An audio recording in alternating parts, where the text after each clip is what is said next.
Nutrition is essential and important because if you don't have a balanced nutrition and a healthy diet, there's direct correlations to decreased cognitive performance. Cognitive flexibility is just having the ability to essentially multitask, going from one task to another. Exercise is very, very simple. Health and wellness. In theory, it's simple. The application is the difficult part. If I was to interview 100 people, I can guarantee you they would be able to tell me what they need to do to stay fit and healthy. So you often talk about consistency beating intensity. Why is that principle so important? It helps develop.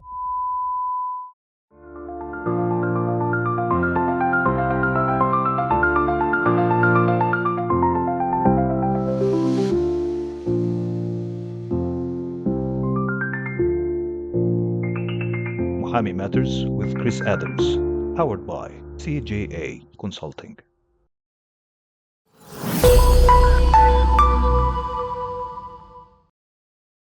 Hello, welcome to Mahami Matters, where credibility meets clarity in legal and professional services. I'm your host, as always, Chris Adams, founder of Mahami and CJA Consulting. Today's episode is about something that underpins everything we do as professionals: performance. Not just business performance, but personal performance. There's energy, focus, decision-making, and resilience. My guest today is Tobias Wenwu, founder of Wolfpack Fitness Dubai. Tobias works with professionals, corporates, schools, and community groups across the UAE and internationally, including in the UK. And he helps people perform better through a holistic approach to health: nutrition, training, recovery, as well as sustainable habits. So if you're time poor, under pressure, or trying to operate at a higher level, or all three, this conversation is very much for you.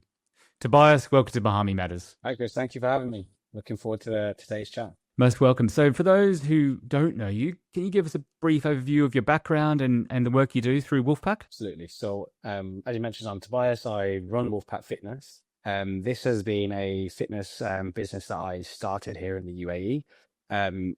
Prior to that, I was a teacher, and I faced a lot of issues that a lot of people faced within their working life, and that's being extremely busy. Although I enjoyed fitness, getting home from work and fitness into my routine, or trying to exercise while stressed, was also a challenge for myself within the fitness industry. So only naturally I thought, okay, maybe there are definitely people out there in much more stressful environments and that don't get the chance to exercise. So I started Wolfpack Fitness in 2023.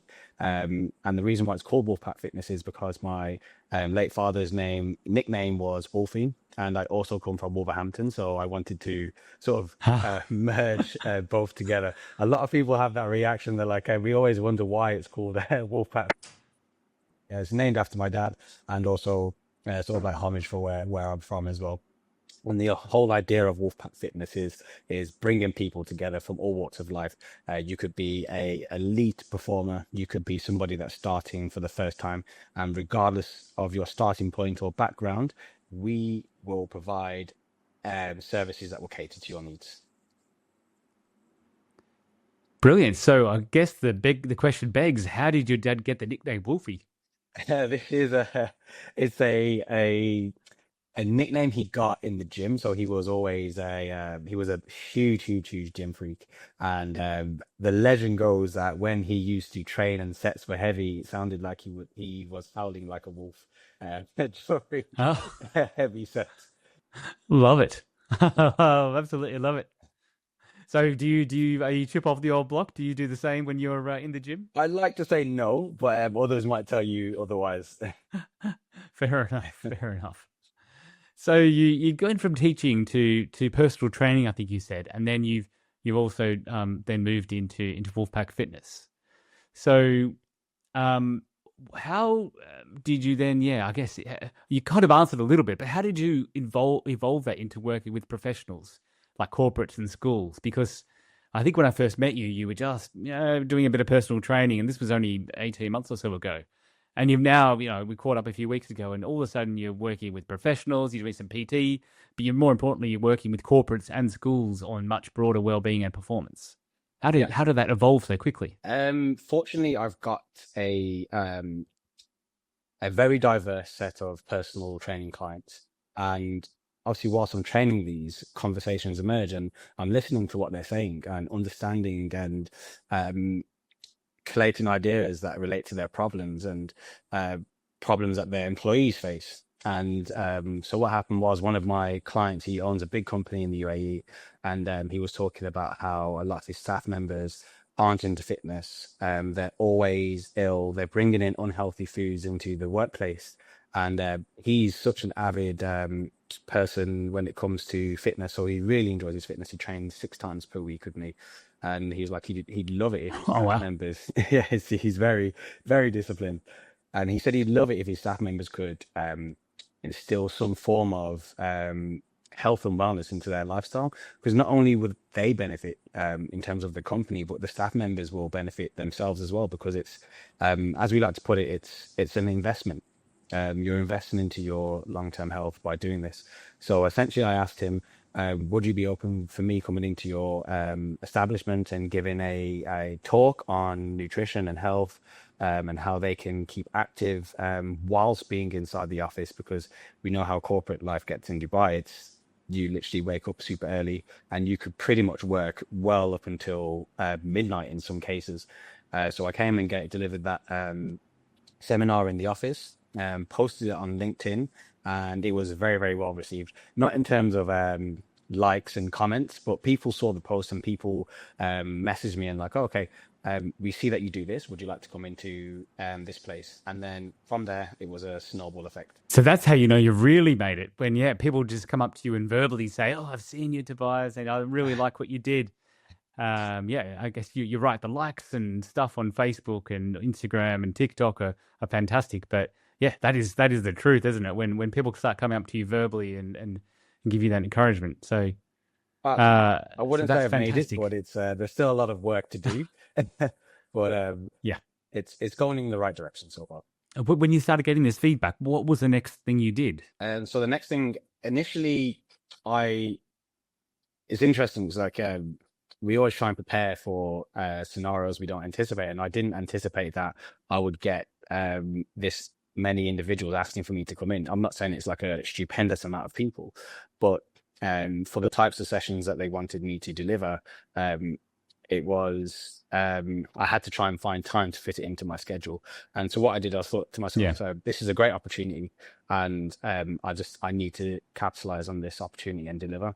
So from there, I had a few more corporates that asked me to come in, and then I thought to myself, I used to work in schools. I faced the same issue as a teacher, getting up early, going to work, having to do things outside of work as well.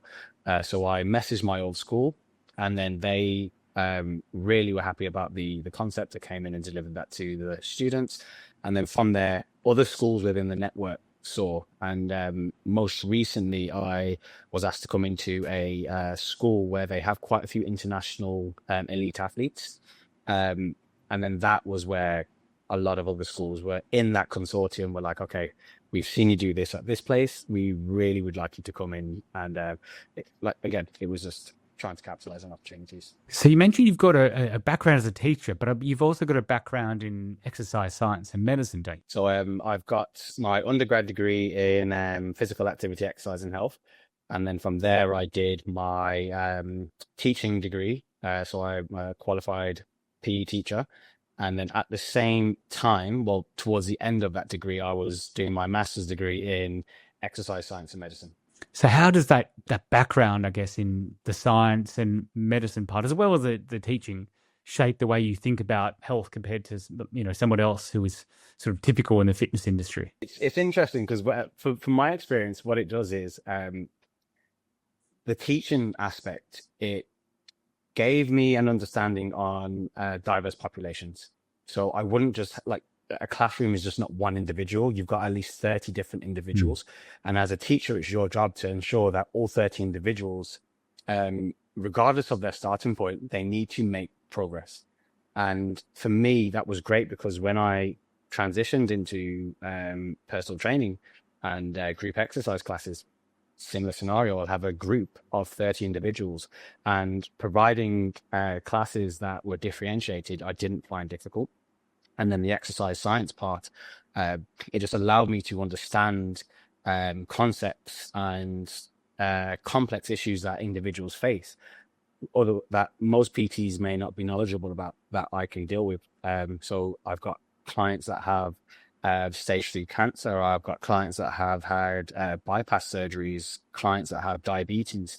And to me, because of my background in training, these conditions are not unknown. That's really cool. To have such a diverse client base, and I think you're doing it in person here in the UAE, but you are doing some things online as well. So I do in-person training here, and then I have online clients, whether that's through live video calls or delivering a structured program in the UK, Bali, America, and various parts of Europe as well. So you're not really getting a lot of sleep. It's I do get sleep, but people think I don't. But it's my days are pretty much back to back from 6 a.m. It's like, right, you wake up, you're on go until you go to sleep. I can imagine. Yeah, I don't know when you find time to sleep, and also when you must, find time to look after your own nutrition and your own exercise. That must be quite tough to practice what you preach. It is, but fortunately, a lot of the things that I preach, I try and implement myself, and a lot of it is just planning, and that also comes from the teaching aspect as well. I need to plan for the month ahead, and that's my nutrition. I will spend Sunday planning what my diet's going to be like throughout the week. I'll have a look at my schedule. I'll have a look at my gaps, and in my gaps, I'll see, okay, can I fit in a session?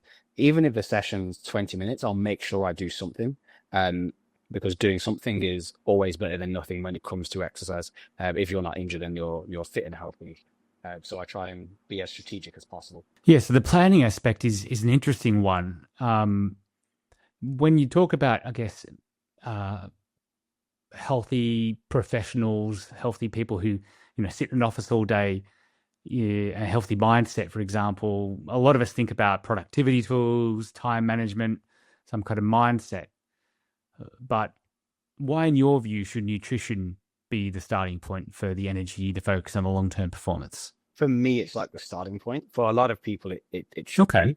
It just depends on what aspect in their health and wellness journey where they are. But nutrition is essential and important because, so if we relate it to the corporate world, if you don't have a balanced nutrition and a healthy diet, there's direct correlations to decreased cognitive performance. So that's things like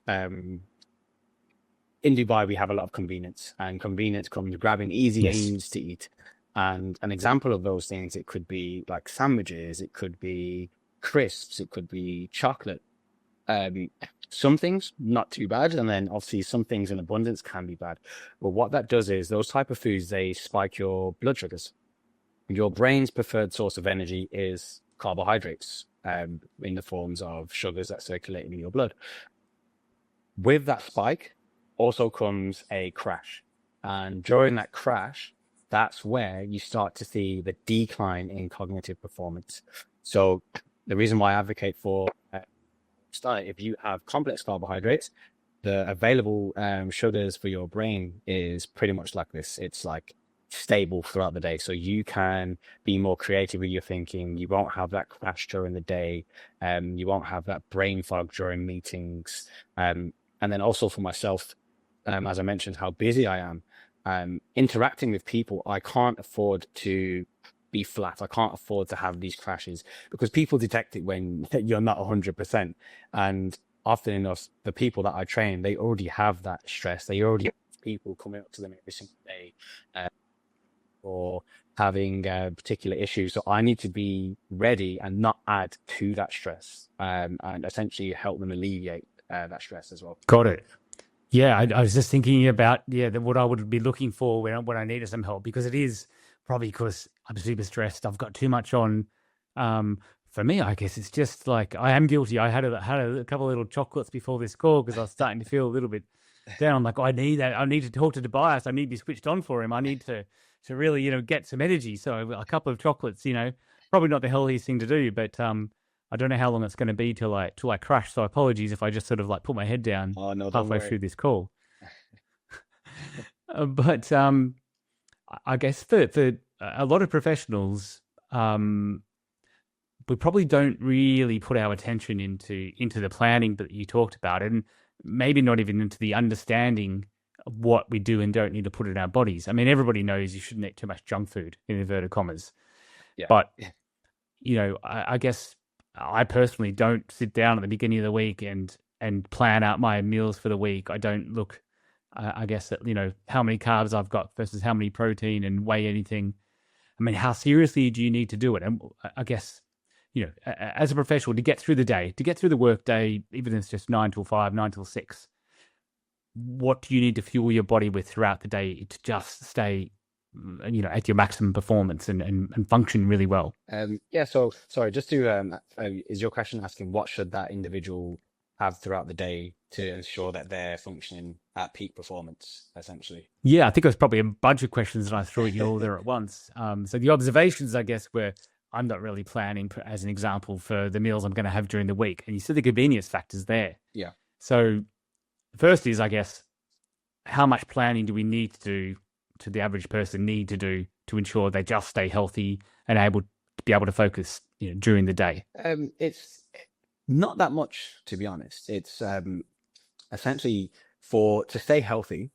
There's a lot of guidelines online that we've all probably seen over the years, and from 5 portions of fruit and veg to the eat well plate to where you have a balanced diet. And for most people, sticking to that will make a big change. Because speaking to a lot of people out here, a lot of people don't cook, they don't prepare their own foods. They order from delivery, they order from Talabat, they order from Karim. And with this, they have a lot of go-tos. And those go-tos means not having meal consistency, not having a variety of micronutrients, which is like fruits and vegetables. So just starting there, just making sure that you have a well-rounded plate, variety of carbohydrates, a variety of healthy fats, a variety of protein, ensuring that you have enough fruit and veg for most will be okay. For those that have the super busy schedule where, on a Monday morning, you are going to be back to back until it's Friday night. So I would say for those that have that type of schedule, you would require a little bit more planning. But the planning is not as meticulous as people think. It's just literally looking, okay, on a Monday, I have X amount of meetings. What can I have before those meetings to make sure that I have enough energy, that I'm not having that hunger feeling?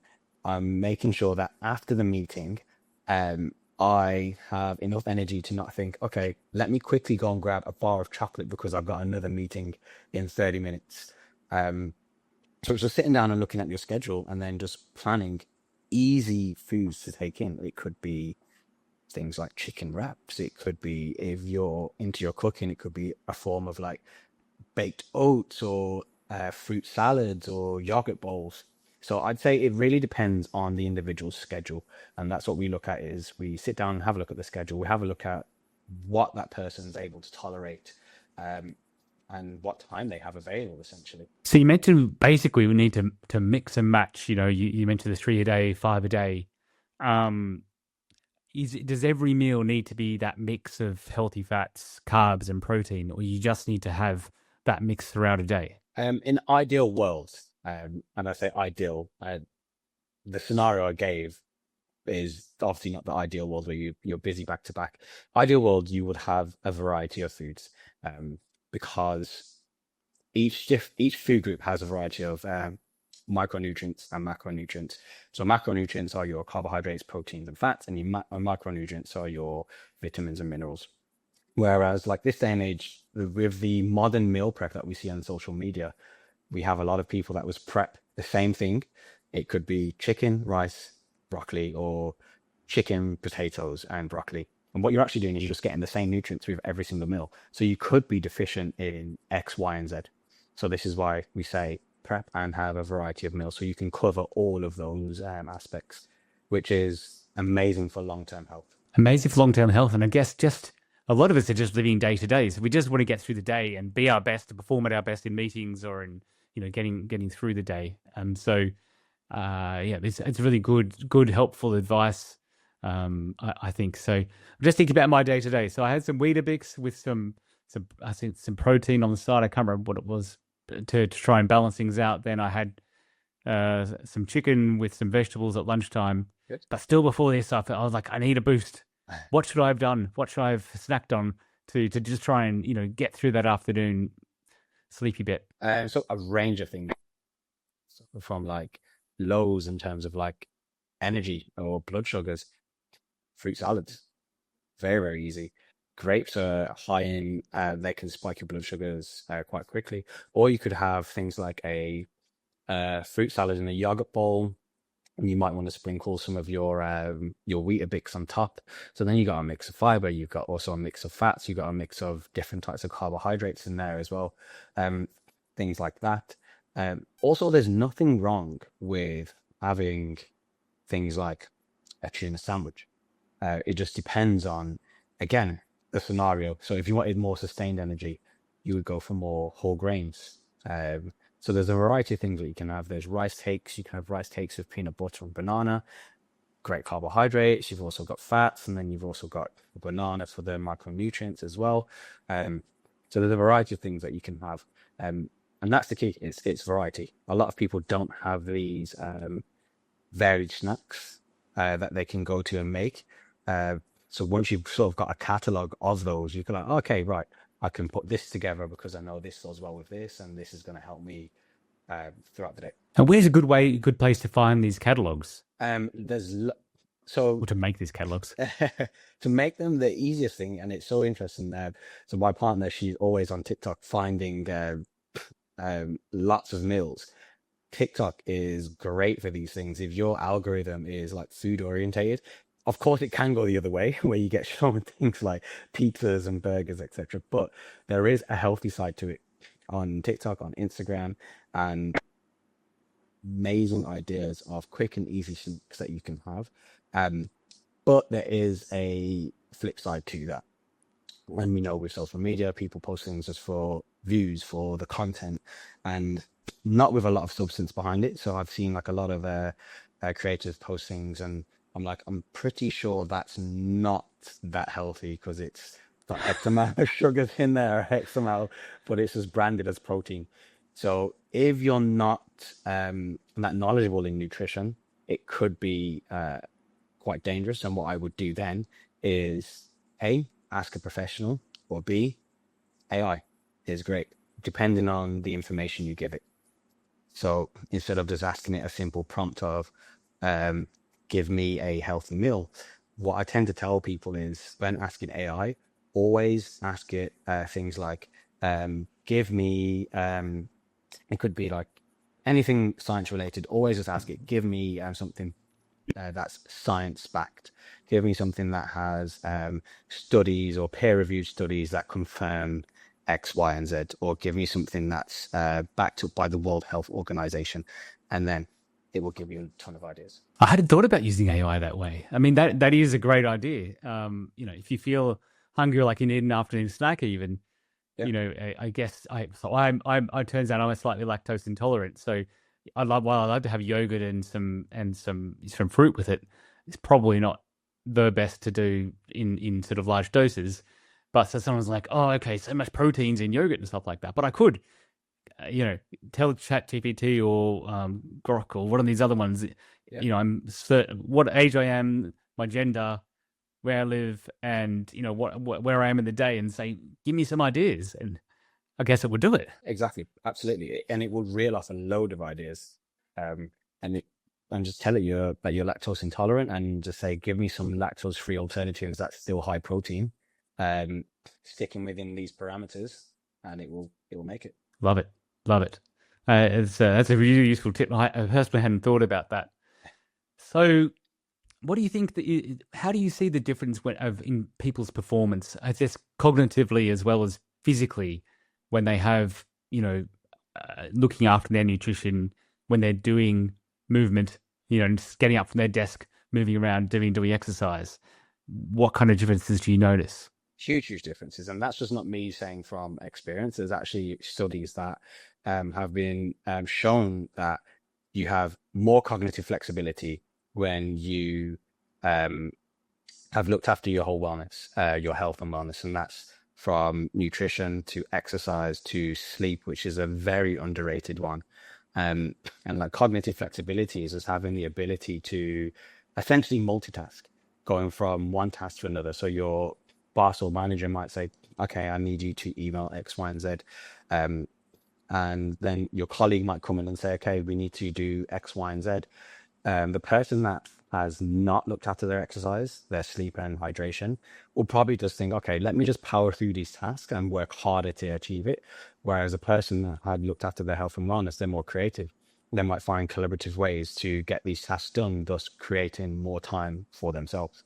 So it has a huge impact on health and wellness, but also creativity within the workplace as well. I love that perspective. Yeah, and again, I hadn't thought of it in that way.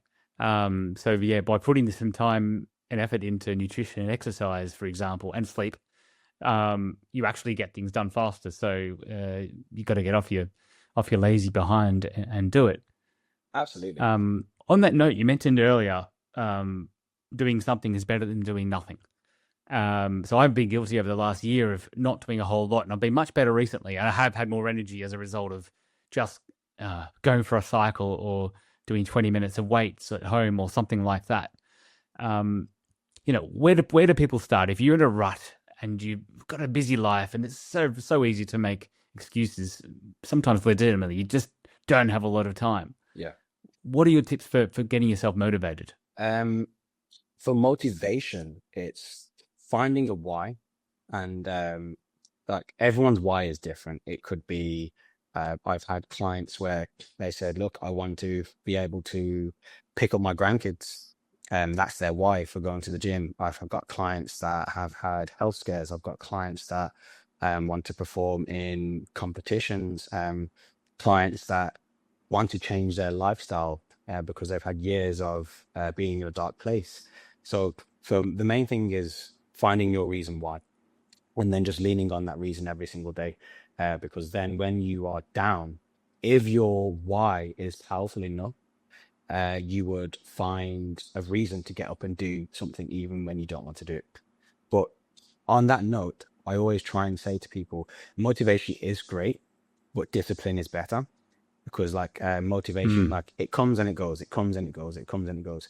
And I'll admit, for like, even myself, I am not motivated every day to do what I need to do in the gym. But because I've instilled discipline, I would, on the days where I don't feel like going to the gym, I'll be like, I will go to the gym. Even if I don't do as much, I'm still going to do something. And then that's what I try and teach people the most is discipline. There's an interesting study, and I'll see if I can find it and send it you, where the author mentioned that for a habit to stick, it takes roughly, I think, 66 days. Round about that, it could, for some people, it could be a little bit sooner. For some people, it could be a lot more. And what a lot of people think is that, okay, I need to do something every single day for this habit to stick. Where in actual fact, what you could do is, say, like you, for example, if you don't have time on a Monday, if you just did 5 minutes of, let's say, an arbitrary fitness schedule of 10 sets for 10 reps, 4 sets. You just did that for 5 minutes on a Monday. You did that on a Wednesday, and you did that on a Friday. If you did that over a long period of time and accumulated those 66 days, what then happens is that becomes habitual. Whereas you could have somebody that could go all in for 4 weeks and then you don't see them for 3 months. Whereas after the 66 days, you've developed a habit, you've developed a routine. Then you might say to yourself, okay, 5 minutes is actually easy and doable. Let me try and do 10 minutes. Let me try and do 30 minutes. And then at the end of the year, you'll look back. In January, I was only doing 5 minutes. In December, I'm now doing 5K runs, and it's a part of my lifestyle.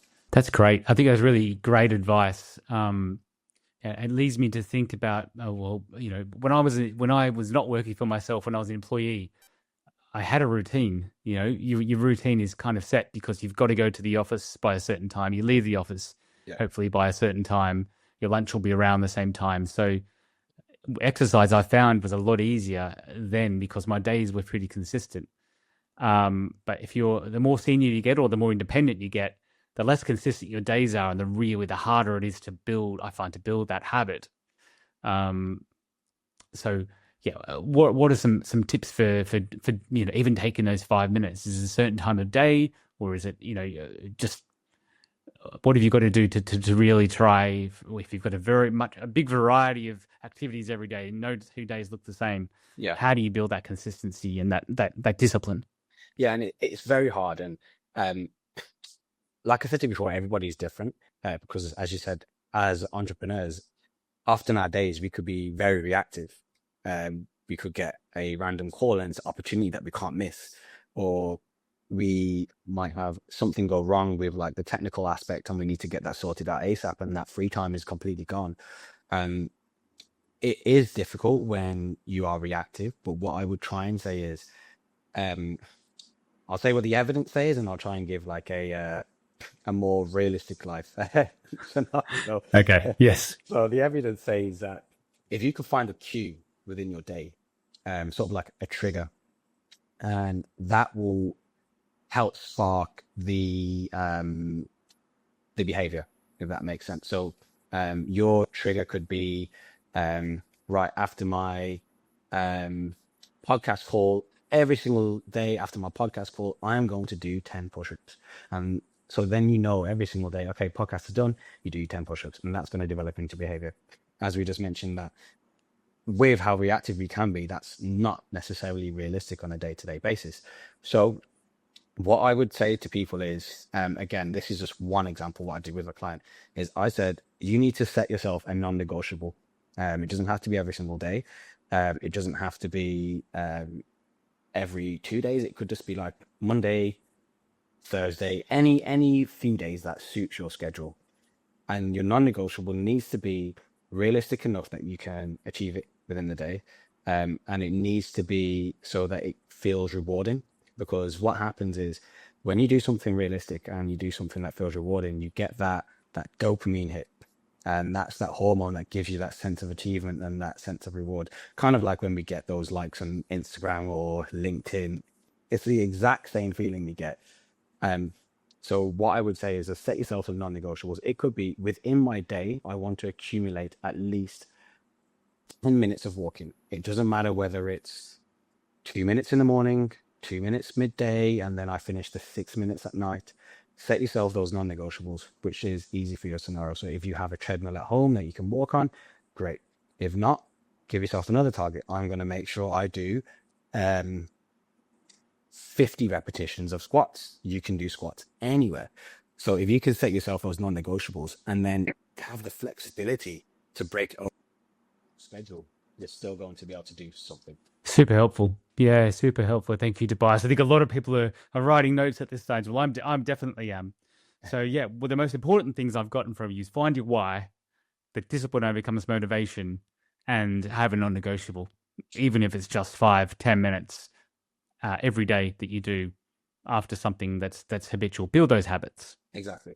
So you mentioned sleep earlier. How important is sleep? Well, we all want to sleep. Most of us want to sleep. We want to get more of it. Oh, it's how does it help us? In so many ways.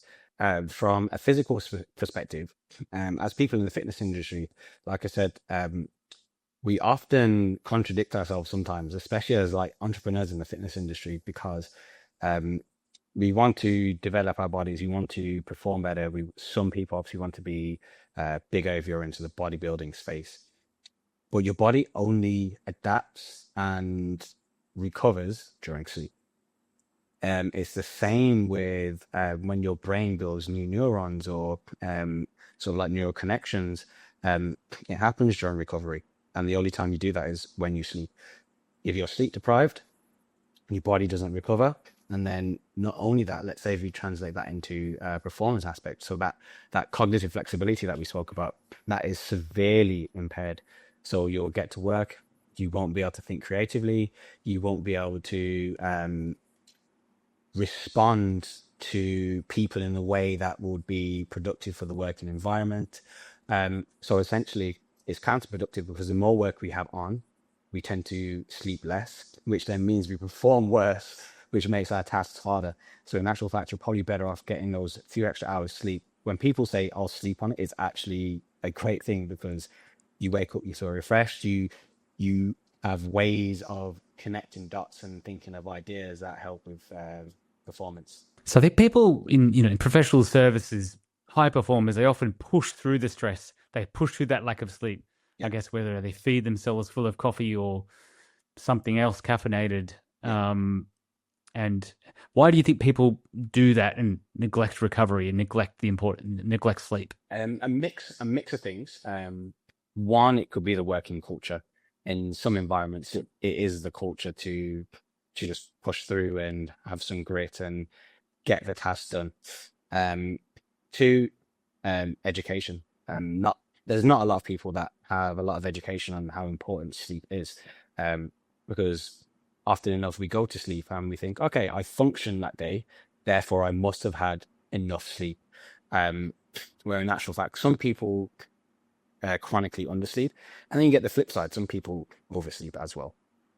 So I think it's education, I think it's culture as well. And then also it could be societal issues, as people where the more work they do equates to monetary incentives, of course you're going to sacrifice sleep depending on the situation that you're currently in, right? So it's an interesting one. Like I said, I do think it requires a lot more education. So there's a doctor that I follow on social media, and she put a very good analogy out. It's like if I had two athletes, this is away from sleep. If one was well fed and one was fasted, the one that was well fed would perform better. And it goes with sleep. If I had two individuals, two high performing individuals, one that was chronically underslept and one that had sufficient sleep, I would put all my money in the guy that slept, that would complete these tasks in the most proficient way. So what about the guy who has slept a lot but hasn't done any exercise? Then it's going to be a slippery slope from there. But no, you still look, realistically, we do have those people and they still perform very, very highly. It is possible to do so, but my argument would be, imagine if you actually slept, like how much better would your performance be? How much more creative would you be? How much more time would you think creatively to manipulate your schedule to where you can fit in not just your work, your family time, your exercise time, your nutrition? Whereas we've all been there, we've all had those busy days, and then you get to the end of the day and you're like, I really can't be asked to go to the gym to think about cooking, or I just want to sit down, order some food, put my feet up, and completely react. And should you let yourself do that, or is it okay to do that, just not every day? It depends. I mean, you're gonna hate me because it depends on the scenario. There is evidence to suggest that if you are if you have underslept, you will benefit from getting up and doing some exercise and then going to sleep. But I would say if you are like super chronically, if you haven't had any sleep, you're literally like on your last battery life, then I would say yes, go and have that rest. But think about implementing some sleep strategies in for the following days, because these days aren't going anywhere. As adults in this day and age, we are going to have those stressful days. It's going to come for all of us. So you need to think of ways how you can prioritize your sleep and your health. So say I've had a very stressful day. I'm really tired, but I haven't exercised. What is a good thing to do in the evening that's not going to stop me from sleeping, but that's going to, I guess, reinvigorate me enough to then help me go to sleep? Is it like a walk, or if I do something really physical, like a run, am I going to then just wake my whole body up? Yes, what do you recommend in that situation? That can happen. You can have where people do some intense exercise. You will find it difficult to sleep at night. And it can also happen from walking. So what I say to people is it's kind of like a self-experiment. See what your body can tolerate. If you're super stressed from work, I would say, okay, maybe start off with, it could be some yoga, it could be some stretching. It's something. Your body tolerates that well, that's great. We know that works. The next time around, how about just trying a light walk? See how that works. If that doesn't work, at least we know that the yoga and stretching, etc., that that is fine. So it's a little bit of self-experimentation and trying to do something. Now, I'm just thinking we've all got these, a lot of us have got all these devices in our pockets, but also on our arms. I've got a Whoop on one arm and an Apple Watch on the other. Yes. And, I look at these and I'm like, I haven't done enough movement today, which is obviously a motivator in one way, but it's also a stress in the other. Absolutely. Because I'm like, well, I really haven't moved today. And, oh my God, what am I going to do about it? It's like, oh, I've really got to start doing that. How in this day and age do you balance that? Do you, balance the stress of, I need to move, I need to do things, I haven't hit my goal, versus it's okay to do that, but as long as you're doing something? Yeah, so balancing it, again, I would say it comes from finding a mix of things. One is once you found out what your why is, then you can be very specific and deliberate and intentional with your movement goals, your sleep goals, etc. So if your why is you want to run that half marathon by a certain date, you are going to need to move significantly more. Whereas if your why is just to live a healthier and active lifestyle, it's just going to be maintaining not only your diet but exercise. So to answer your question, like, these devices can be a net positive, but also it can we have too much information, essentially, Yeah. and Yeah. you don't do a lot with the information, if that makes sense. Because with the Whoop, it's got your heart rate, it's got your HRV, it's got your sleep score, it's got all of these markers. And often enough, I say to a lot of my clients, okay, so you've got all of this. What are you doing with it? What are you doing with this information? And most times people just like to know, oh, okay, it's this. If that's the case, that's fine. If you're somebody that does stuff with your information, even better, because that's how you improve. But it's a double-edged sword because of the gamification. It can become addictive to keep on looking. And so with a lot of people, it's a case of you just take it off. Exercise is very, very simple. Health and wellness, in theory, is simple. The application is the difficult part. If I was to interview 100 people, I could guarantee you they would be able to tell me what they need to do to stay fit and healthy without the devices on their wrist. It's things that has been tried and tested throughout the ages. So with a lot of people, I just tell them, look, if it's stressing you that much, try it without it for a week. See how you feel, because watches and Whoops have not always been a part of, like, if you look in like the 70s, they didn't have this technology and you still had fit and healthy people. No. Absolutely. Probably fitter and healthier. Yeah. So less screen time. Exactly. Less screen time is his key. So you often talk about consistency beating intensity. So why is that principle so important? It's huge because, like I mentioned previously, it helps develop habits and routine. If we're talking about consistency versus like intensity, where you go all out for, could be weeks or months, and then you crash. And that's the thing, you crash, and then what happens? You need a recovery period, and then you need to come back into the game. And it's kind of like, I don't know if you watch sports, you've got somebody that's there for an entire season versus somebody that's there at the start of the season, they miss the middle part, and then they come back. The person that has been there the entire season will be on a level that individual will have to work a little bit harder to get to. And you can apply that with work, you can apply that with exercise, you can apply it with all aspects of life. So having that consistent routine, if you stack those consistent habits over X amount of years, the person that's like a Bunsen burner that gets turned off and on, off and on, off and on, you would have far surpassed them, where it would to the point where it would take them years to try and catch up to your current level. Yeah, and you're right. It is what I advise my clients in business: is be consistent with what you're doing, be consistent with your messaging, consistent with your approaches to clients, with your social media, with everything. So yeah, I can see the crossover. It makes sense. Absolutely. For a busy professional listening to this, what are 2 or 3 realistic, sustainable habits they could start building that would have a really positive impact? A realistic habit, I would say, is one is be what's the word I'm looking for? It's understand yourself. Because once you can do that, Mhm. you won't compare yourself to others. And what happens is when people have that comparison aspect, um, they will look at others and be like, oh, John's doing 10 rings a day and eating kale and meditating and getting in ice fast. Maybe I should be doing that as well. Well, I would say just look within and what's realistic for you, what's available for you, what's feasible for you.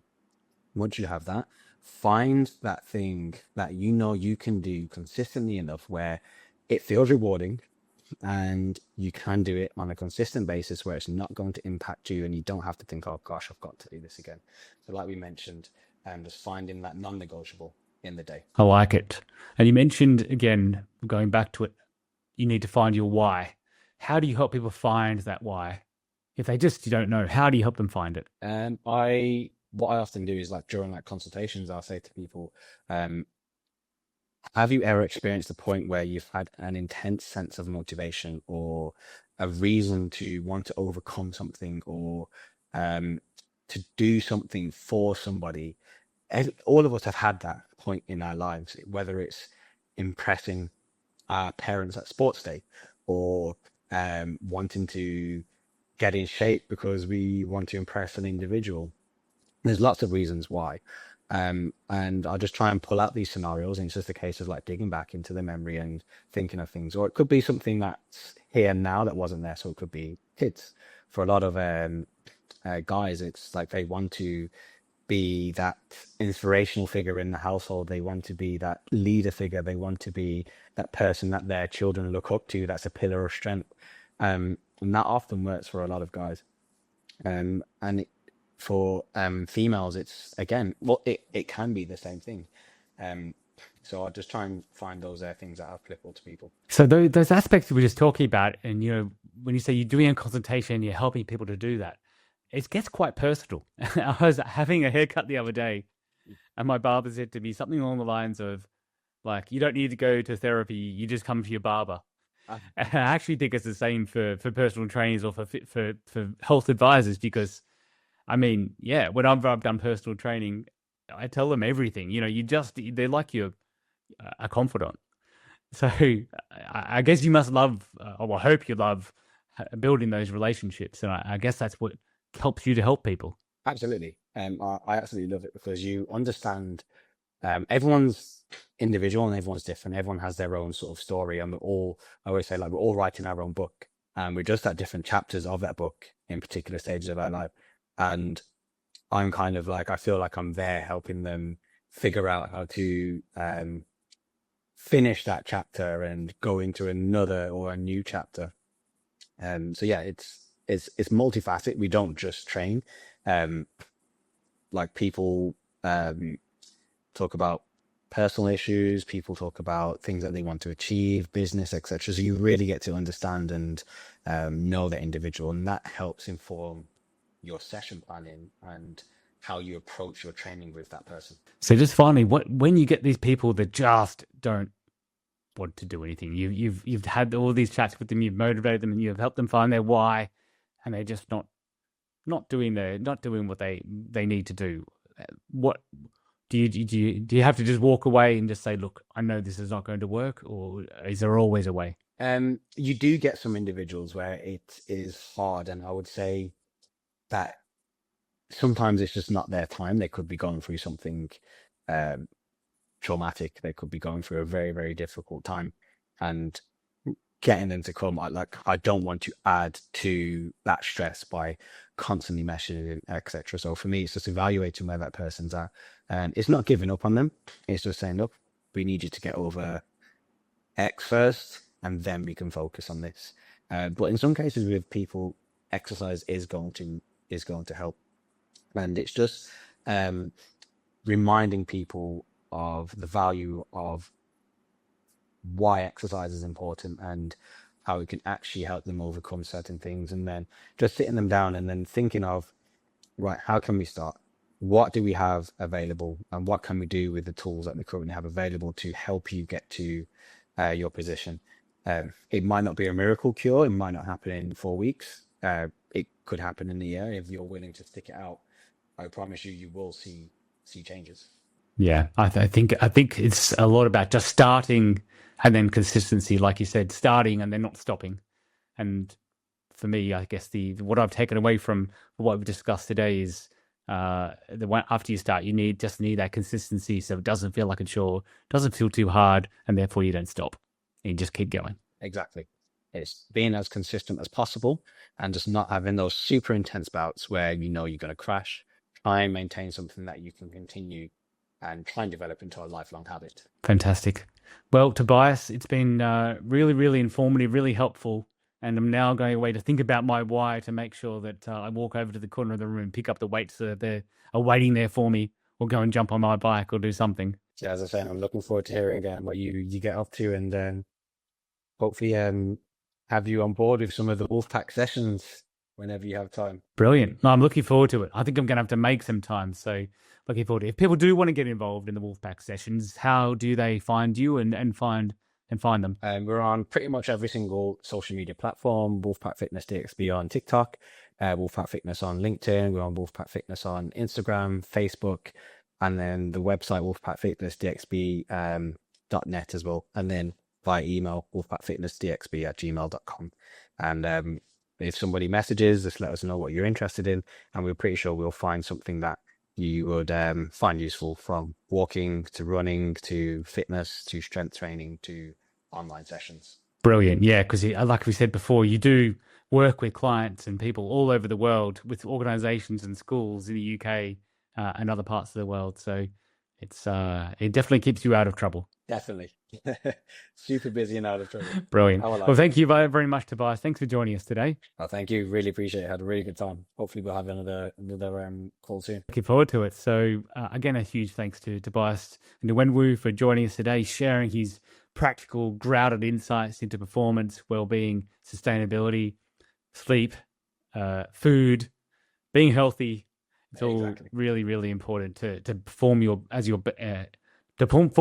be your best as a professional. So yeah, for me, that's that thing. Balance and healthy. Being a healthy professional is the way to build a healthier business. If you enjoyed this episode, be sure to subscribe, share it with your network. For more insights and support, visit mohami.ae or connect with me at CJA Consulting. I'm Chris Adams. As always, till next time, stay informed, stay empowered, and stay fit. Thank you for joining us on Mohami Matters. If you found today's episode valuable, subscribe and connect with me to stay updated. Join me again soon as we continue to bring you credible insights, practical strategies, and trusted advice to empower your professional journey. I'm Chris Adams. Until next time, stay informed and stay empowered.